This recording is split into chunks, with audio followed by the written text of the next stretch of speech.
और सिद्धार्थनगर में आई बाढ़ ने भारी तबाही मचाई है। सड़कें जगह जगह पर कट गई है और घर दुकान में पानी भर गया है। तस्वीरों में आप देखेंगे कि किस तरह से बाढ़ के पानी ने तबाही मचाई है। बाढ़ का पानी कई गांवों में घुस गया है। इसके कारण लोगों को काफी मुसीबतों का सामना करना पड़ रहा है। हजारों बीघा फसल बर्बाद हो चुकी है। हालांकि प्रशासन की ओर से जरूरी कदम उठाए जा रहे हैं। बाढ़ से प्रभावित गांवों में नावों का इंतजाम किया गया है। बाढ़ प्रभावितों को प्रधान और तहसीलदार की मदद से खाना और राशन पहुंचाया जा रहा है।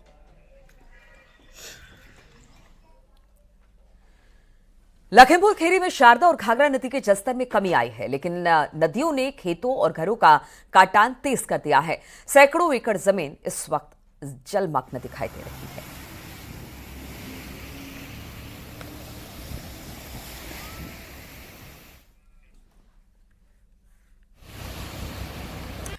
तो बाढ़ से किस तरह के हालात अलग अलग जगहों पर बने हुए हैं, इसी पर बातचीत करने के लिए हमारे साथ तमाम सहयोगी जुड़ गए हैं। गोरखपुर से रामगोपाल हैं, सिद्धार्थनगर से शरद त्रिपाठी, वाराणसी से उपेंद्र और लखीमपुर खीरी से मनोज शर्मा है। सबसे पहले गोरखपुर का हाल ही रामगोपाल से ले लेते हैं।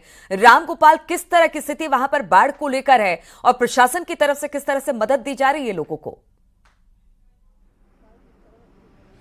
बिल्कुल, इस वक्त मैं राप्ती नदी के किनारे ही खड़ा हूँ। आप एक तरफ देखिए, ये राप्ती नदी है और इस वक्त यही यहाँ पे तांडव मचा रखी है। खतरे के निशान से करीब 1 मीटर ऊपर ये नदी बह रही है और ठीक इसके बगल में जो गांव है वो गांव इस वक्त पानी से डूब चुके हैं और जो लोग हैं वो सड़कों के किनारे अपना आशियाना बना रहे हैं। आप देखिए तस्वीरों में कि किस तरीके से गाय भैंस सब लेके अपना यहाँ पे सड़कों पे बसे हुए हैं। हालांकि अभी प्रशासन का ये दावा है कि जो 64 बाढ़ से प्रभावित गांव हैं उनके लिए नाव की व्यवस्था करीब 94 कर दी गई है, राहत सामग्री वितरण की जा रही है। लेकिन इस वक्त मैं जिस गांव में खड़ा हूं वहां पे अभी राहत सामग्री नहीं पहुंची है और कल यहां पे एक दर्दनाक हादसा भी हुआ। एक व्यक्ति पानी में डूबकर मर गया। वो सब्जी विक्रेता था, सब्जी बेचने का काम करता था। प्रशासन से उसने नाव की भी मांग की थी, लेकिन आपदा जो विभाग है, आपदा विभाग ने उसकी तरफ ध्यान नहीं दिया। हमारे गाँव के कुछ लोग भी हमारे साथ हैं। भाई साहब, अभी तक कुछ आपदा की सामग्री आई कि नहीं आई है? अभी तक यहाँ पे आपदा की कोई सामग्री नहीं आई है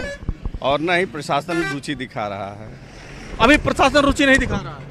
नहीं, अभी तो नहीं दिखा रहा। बिल्कुल, लोग परेशान हैं इस बाढ़ की वजह से और लोगों का कहना है कि अब तक प्रशासन ने कुछ नहीं किया उनके लिए, जिसकी वजह से उनको इतनी तकलीफ उठानी पड़ रही है।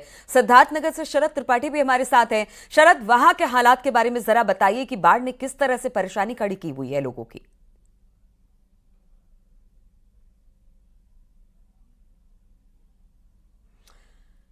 शरद, आवाज मिल रही है आपको? जी जी जी, मुझे आवाज मिल रही है जी। जैसे जैसे जो बाढ़ की जो नदियां अपना जलस्तर कम कर रही हैं, उसी के साथ कटान और फसलें जो बर्बाद हुई उसकी अभी जानकारी पूरी तरह से नहीं मिल पाई है।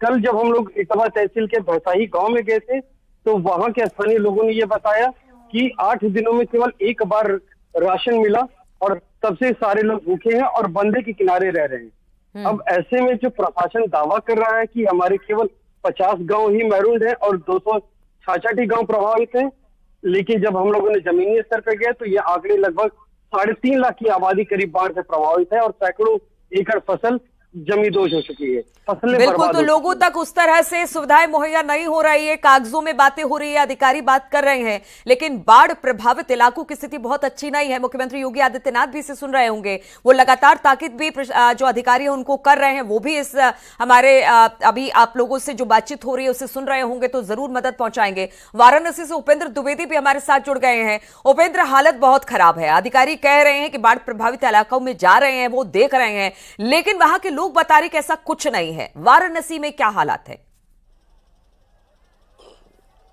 देखिए, जिस तरीके से सिद्धार्थनगर गोरखपुर में लोगों ने हाल बताया और ऐसे में सवाल प्रशासन पे वहां पर दावों पे खड़ा होता है। हालांकि वाराणसी में फिलहाल पैनिक की स्थिति नहीं है, क्योंकि बनारस में जब तक गंगा इस पूरी सीढ़ियों को नहीं डूब जाती तब तक पैनिक की स्थिति नहीं पैदा होती, चूंकि गलियां दूर होती हैं। लेकिन फिलहाल वाराणसी में जो घाट है वो डूबने लगे हैं और जो सबसे पहले मुश्किल खड़ी होती है वो 2 लोगों के लिए खड़ी होती है। घाट किनारे रहने वाले लोगों के लिए, उनके लिए मुश्किल ये खड़ी हो गई है, तस्वीरें आप कैमरा पर्सन कहूंगा दिखाते रहे, उनके लिए मुश्किलें ये खड़ी हो गई है कि अब 10 घाटों का संपर्क आपसी टूट गया है, क्योंकि बनारस में घाट टू घाट रास्ता होता है लोगों के आने जाने का। तो गंगा चूंकि अब आगे बढ़ गई है, ये आपको दशाश्वमेध की गंगा आरती के प्लेटफॉर्म दिख रहे होंगे जो पूरी तरह डूब गए हैं। ये मोदी मंच है जो पूरी तरीके से डूब गया है। यहाँ वीवीआईपी बैठते हैं, प्रधानमंत्री नरेंद्र मोदी इसी से बैठकर यहीं पे बैठकर गंगा आरती देखते हैं और ये पूरी तरह डूब गया है।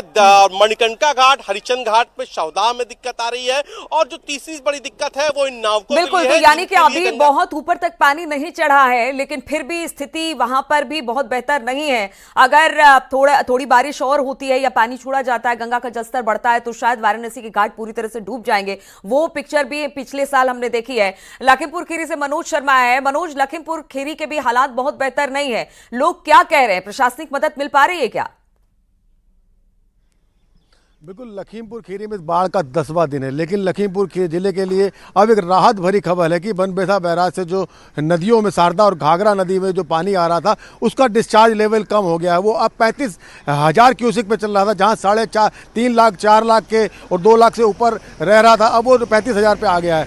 तो अब नदियों ने जलस्तर में कमी आ गई है, लेकिन अब जो नदियों के किनारे जो नदी पहले ओवरफ्लो चल रही थी उन्होंने जमीन को ढीला कर दिया था। अब जो जलस्तर नीचे हुआ है तो अब नदियां कटान करने लगी हैं, जिसमें कृषि भूमि है, मकान है, मंदिर है। तो लगभग ऐसे काफी मकान और मंदिर भी जमीन में समा गए हैं, जिसको लेकर प्रशासन भी सतर्क हुआ है, बाढ़ पीड़ितों के पास जा रहा है, वहां राहत किट भी दे रहा है। अच्छी बात है कि अब नदियां जो हैं वहां पर इस वक्त उफान पर नहीं है, लेकिन कटान जरूर कर रही है। स्थिति अभी भी वहां पर बेहतर नहीं है और प्रशासन से यही गुहार है हमारी भी कि वो इन बाढ़ पीड़ितों की जल्द से जल्द मदद करे और उनको सुविधा मुहैया कराए। आप सभी का बहुत बहुत शुक्रिया हमारे साथ जुड़ने के लिए।